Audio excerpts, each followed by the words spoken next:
Assalamualaikum warahmatullahi wabarakatuh. Sobat IT channel dimanapun Anda berada. Saya doakan semoga Sobat IT dalam keadaan sehat walafiat, tak kurang satu apapun, tetap semangat dalam berkarya dan mengembangkan wawasan serta pengetahuan dalam dunia IT. Semoga dalam menjalankan aktivitas dan tugasnya sehari-hari, Sobat IT diberikan kemudahan, kelancaran, dan keberkahan. Amin ya robbal alamin. Baik, dalam video kali ini saya akan mencoba sharing ya salah satu tips lagi. Barangkali ada beberapa sobat IT yang mungkin merasa bingung ya untuk memulai bagaimana memberikan materi kepada siswa untuk melakukan uji kompetensi dalam penggunaan pelajar belajar ID ya, yang mana nantinya harapannya adalah siswa dan siswi kita yang akan melaksanakan uji kompetensi ini akan memperoleh sertifikat Google. Pada dasarnya adalah kita akan memberikan pelajaran atau materi kepada siswa itu adalah terkait tentang aplikasi-aplikasi dasar Google sebenarnya. Namun memang semua perlu tahapan-tahapan khusus ya barangkali untuk proses pemberian materi. Sobat IT mungkin ini hanya salah satu ya untuk memulai pembelajaran terkait materi ini ya. Di sini saya akan coba memulainya dengan membuat PowerPoint. Ya, di sini saya akan tampilkan PowerPoint yang sudah saya buat sendiri ya dengan mode yang sederhana. Ya, di sini saya membuat judulnya adalah pemanfaatan Google Workspace for Education ya untuk mengenalkan anak. Ini hanya 6 dari sekian banyaknya aplikasi GWE-nya. Di sini yang mana kita ketahui yang sebelah kiri, di sini ada email ya, Drive, Google Docs, Google Sheets, Google Slides, dan Google Form ya.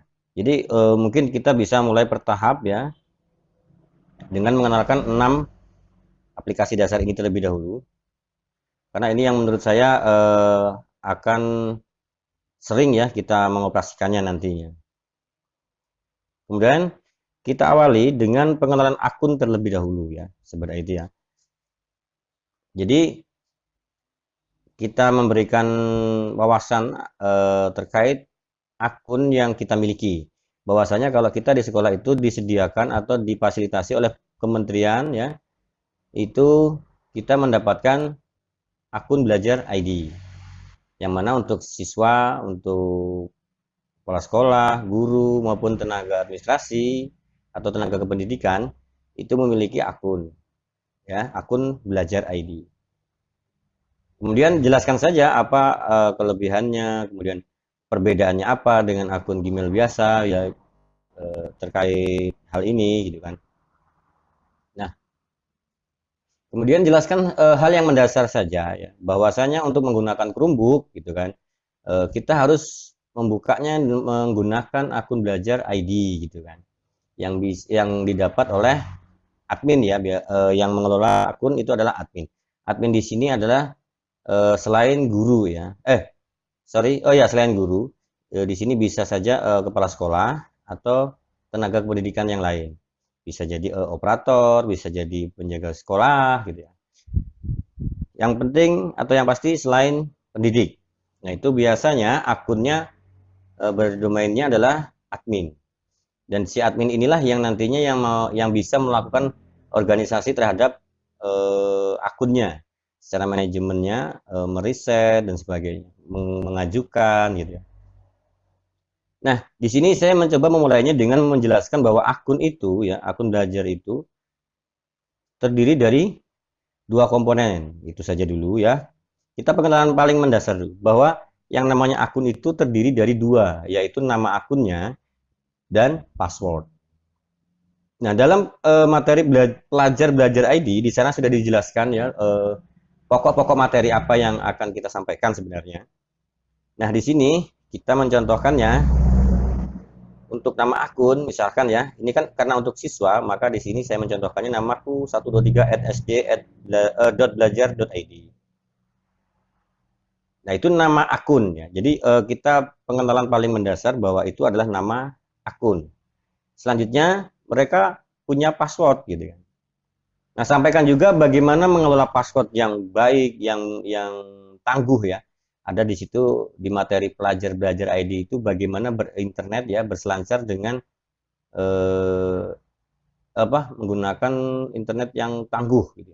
Artinya tangguh ini kita menjaga akun kita sendiri.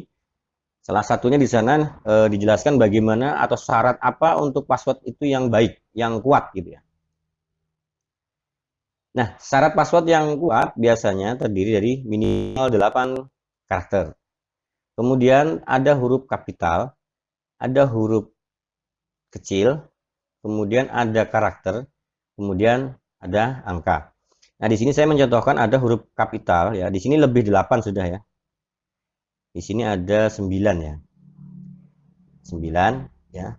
Karena minimal 8. Ada huruf kapital, ada huruf kecil, ada karakter ya. Karakter itu bisa simbol @ simbol hashtag ya, underscore, tanda kurang, titik ya, dolar, tanda petik, selain huruf dan angka itu karakter. Kemudian ada angka. Nah, di sini saya menggunakan contohnya adalah 563. Nah, sampai di sini artinya kita sudah bisa melakukan pengelolaan terhadap akunnya siswa ya. Jadi silahkan kita arahkan siswa itu membuka akun Google ya, kemudian mengelola passwordnya. Jadi kita berlatih untuk membuat benteng terhadap akun mereka ya. Tidak masalah mereka membuat passwordnya dengan eh, yang merasa mereka itu kuat gitu ya, aman gitu ya. Karena kalau kita sebagai admin ketika mereka membuat password yang paling sulit misalkan ya, dan ternyata itu membuat mereka lupa, nah kita masih bisa mengkoordinasikan atau mengkoordinir ya dengan cara meresetnya. Jadi ini hanya untuk bahan latihan bahwa akun itu terdiri dari nama akun dan password. Kemudian kita arahkan untuk mengelola password itu yang kuat, yang tangguh itu seperti apa. Sampaikan saja bahwa password itu harusnya begini, begini, begini, minimal 8, terdiri dari huruf kapital, huruf kecil, ada karakter dan angka. Silahkan Sobat IT praktekkan secara langsung ya untuk melakukan hal itu. Ya, jadi kita masuknya ke akun Google ya. Akun Google kemudian mengubah password. Selanjutnya ya terkait akun kalau kita login Chromebook biasanya pengoperasian Chrome-nya itu sudah terfokus pada akun yang kita pakai ya. Artinya kalau siswa sudah login mereka akan menggunakan akun itu secara utuh ya, secara keseluruhan itu milik dia. Di luar dari kita menambahkan akun yang lain ya di dalam pengoperasian Google Chrome-nya. Artinya ketika perangkat Chromebook dipakai untuk membuka Drive, membuka email, membuka yang lain, itu sudah terbaca sebagai akses login awal tadi. Nah, kecuali kita memang menambahkan secara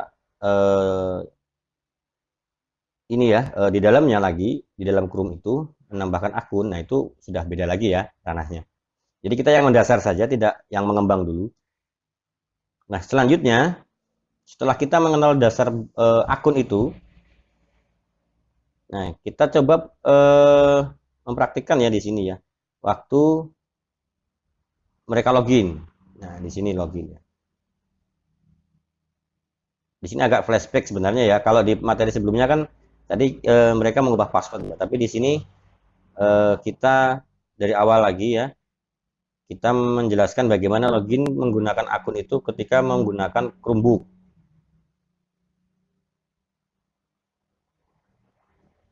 Ya, kita sampaikan saja cara-caranya. Kemudian sampai terbuka jendela desktopnya ya atau wallpaper utama biasanya bergambar atau ini Tutwuri ya, logo Tutwuri Handayani. Nah, itu sampai ke layar utama bahwa Chromebook kita sudah siap untuk dikelola ya. Nah, kemarin saya coba mengenalkan dari awal itu menggunakan atau mengelola lebih dahulu email ya. Nah, di sini saya coba dengan akun belajar dulu ya, saya ganti.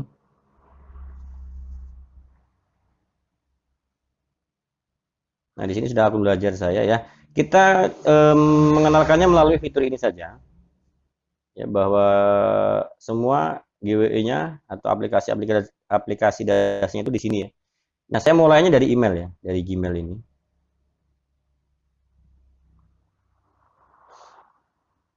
Nah, di sini saya kemarin menggunakan metode bagaimana kita mengirim pesan, kemudian membalas pesan gitu ya. Kemudian eh, melampirkan sebuah file dalam pesan itu gitu ya. Kita yang mendasar saja. Jadi di sini kita bisa memulainya dengan cara mengenalkan dulu bagian-bagian atau tampilan email. Selanjutnya eh, kita latihan mulai dari kompos ya, atau ini kalau dalam bahasa Indonesia tulis ya di sini ya. Tulis ya. Dimulai dari kompos, inbox ya, berbintang ya, ini snooze, kemudian pesan terkirim ya, ada draft dan seterusnya. Ini bahasa Inggris semua ya. Kebetulan saya juga nggak terlalu fasih, nggak terlalu hafal kosakata bahasa Inggris. Jadi kita mulai dari kompos atau menulis sebuah pesan. Nah, untuk bahan latihan mungkin bisa di sini ya menggunakan LCD atau proyektor untuk ditampilkan. Jadi yang ditampilkan adalah email belajar atau akun belajar dari pendidik. Jadi kita bisa latihan di sini misalkan anak-anak untuk melatih mengirim email itu ke gurunya. Ini contoh punya saya saja yang untuk dijadikan bahan latihan ya. Oke, seperti ini. Kemudian subjeknya apa gitu ya. Jadi jelaskan saja subjek itu isinya harusnya apa. Jadi subjek itu lebih kepada judul pesan. Misalkan tugas email, kemudian nama siswanya barangkali ya. Eh, Misalkan di sini Queen. Kemudian isi pesannya apa? Kemudian isi pesannya misalkan hanya untuk latihan ya. Kita latihannya ucapan salam misalkan. Assalamualaikum.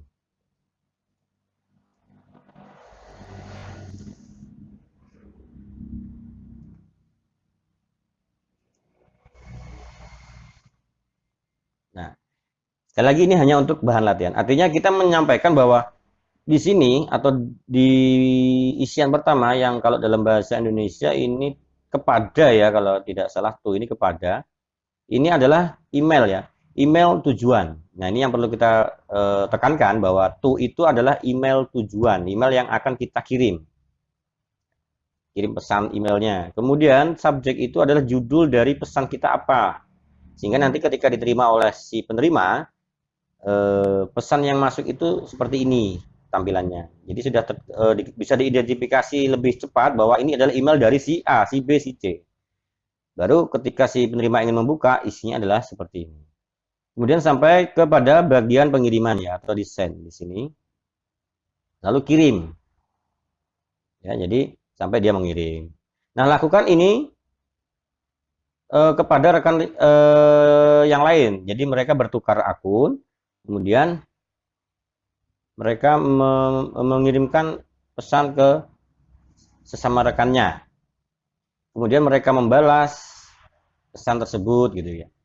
Sampai pada akhirnya mereka setidaknya minimal tahu dulu bagaimana cara mengirim pesan, membuka pesan, dan membalas pesan. Ya, targetnya minimal yang paling sederhana dulu itu. Kemudian sampaikan lagi kalau email itu tidak masuk di dalam pesan diterima ya atau di inbox, itu bisa jadi pesan kita adalah di dalam spam. Nah, nanti bisa disampaikan lagi, ini pengembangan saja sedikit. Kalau email itu memang bukan spam, ya kita bisa menjadikannya atau mengaturnya bahwa ini bukan spam. Sehingga dia akan masuk ke dalam fitur atau dalam menu inbox. Kemudian sampaikan juga bahwa kalau email itu belum terbaca, itu akan berwarna hitam. Ya, berwarna hitam seperti ini. Kalau dia sudah, nah ini contoh ya, ini ada pesan dari akun belajar bahwa pengajuan berhasil ya. Di sini atas nama siapa ya? Ini tanggal 26 kemarin ya. Nah, di sini sampaikan juga cara membaca email ya. Jadi saya ulangi, ini kan kalau udah dibaca udah nggak tebal lagi nih tulisannya ya. Jadi kalau belum dibaca email itu tebal ya, ciri-cirinya seperti itu hurufnya. Dan inilah subjek tadi ya, subjek pesan tadi seperti ini tampilnya. Dan ini bagian isinya. Kita coba buka gitu kan. Kemudian baca di sini apa isi pesannya. Ya ini nanti saja ya, ini untuk saya buka nanti. Selanjutnya, kalau dirasa ini sudah cukup ya, mungkin bisa di pertemuan berikutnya seperti bisa tambahkan ya. Ini kan kalau kita kaji ini banyak banget ya untuk mengelola email ya. Bagaimana kita menggunakan ini ya meet-nya gitu ya. Bagaimana dengan chat gitu ya. Nah, di sini saya waktu di BIMTEK di Tangerang kemarin ya, di sini masih ada ya fitur-fiturnya. Nah, kita kenalan yang paling basic dulu. Kemudian nanti kita lanjut ke Drive ya.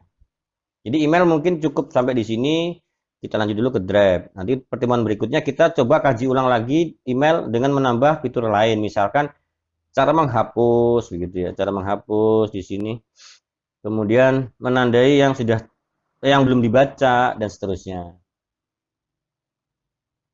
Nah, mungkin dari sini sobat IT sudah ada gambaran ya bagaimana untuk memulai barangkali mengenalkan aplikasi-aplikasi bawaannya. Kita mulai dari yang paling sederhana dulu ya.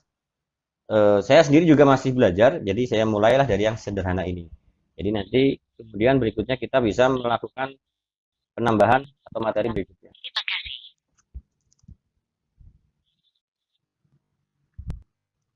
Baik, sobat IT mungkin sampai di sini video saya kali ini. Saya akan bikin lagi video mungkin barangkali di kesempatan berikutnya. Insya Allah saya akan coba membuat materi terkait bagaimana menggunakan Google Drive, terutama Google Drive bersama, yang supaya nanti kita kalau ada tugas guru misalnya ya, seandainya kita sebagai guru atau sebagai pelaksana uji kompetensi atau yang lain, itu kita bisa mengelola banyak akun dalam satu drive bersama. Oke baik, terima kasih. Sekali lagi ini hanya salah satu eh, referensi barangkali ya, atau untuk ya tambahan pengetahuan baru ya, yang walaupun semua seperti itu sudah mahir-mahir semua lah ya. Sampai jumpa di video saya selanjutnya. Salah dan hilapnya mohon dimaafkan ya. Akhir kata, wassalamualaikum warahmatullahi wabarakatuh.